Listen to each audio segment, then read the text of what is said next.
നമ്മുടെ വണ്ടി പണിഞ്ഞ് കിട്ടിയിരിക്കുകയാണ്.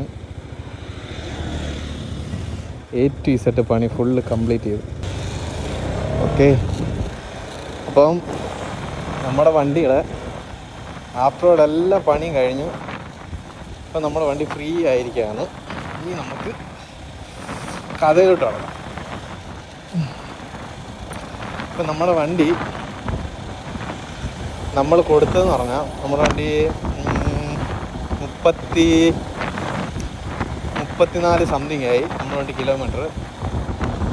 അപ്പം നമ്മുടെ എൻജിൻ സൈഡിൽ നിന്ന് നല്ല നോയ്സ് ഉണ്ടായിരുന്നു. ഫണ്ട് സെറ്റായി കഴിഞ്ഞപ്പോഴാണ് നമ്മളിപ്പോൾ വണ്ടി ഇറക്കിയത്, കൊണ്ടുവന്ന് ഷോറൂമിൽ കൊണ്ടുവന്നത്. പിന്നെ നമ്മുടെ വണ്ടിയുടെ ഫുള്ള് പണി ചെയ്തത് എൻ്റെ ഒരു വീഡിയോ ഞാൻ ഇടാം. എന്തൊക്കെ ചെയ്ത് എന്തൊക്കെ എക്സ്പെൻസായി നമുക്ക് അതെല്ലാം ഞാൻ ഇടുന്നുണ്ട്.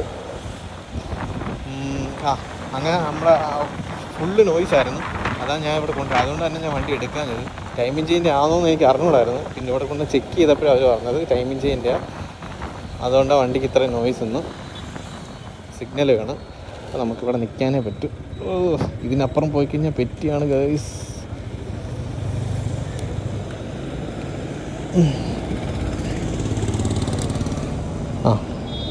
അങ്ങനെ ഫുള്ള് നോയ്സായിരുന്നു. അങ്ങനെ ഞാൻ ഇവിടെ കൊണ്ടുവന്ന് കൊടുത്ത്. അപ്പം ഇന്ന പണി അല്ലെങ്കിലും 3000 കിലോമീറ്റർ ആയി ബാലൻസ്. കാരണം 7000 കിലോമീറ്ററിൽ നിന്ന് 7 സംതിങ്ങിൽ നിന്ന് 3000 കിലോമീറ്റർ ആയി ബാലൻസ്. പിന്നെ നമ്മൾ 3000 കിലോമീറ്റർ കൂടി കഴിഞ്ഞ് 1000 ചെയ്യാം എന്ന് വിചാരിച്ചു കഴിഞ്ഞാൽ പറ്റത്തില്ല. അത് ചെയ്യാതിരിക്കും നല്ലത്. മാക്സിമം 2000 അല്ലെങ്കിൽ 3000 അതിന് മുമ്പിട്ട് വണ്ടി സർവീസ് ചെയ്തോണം, ഫുൾ സർവീസ് ചെയ്തോണം.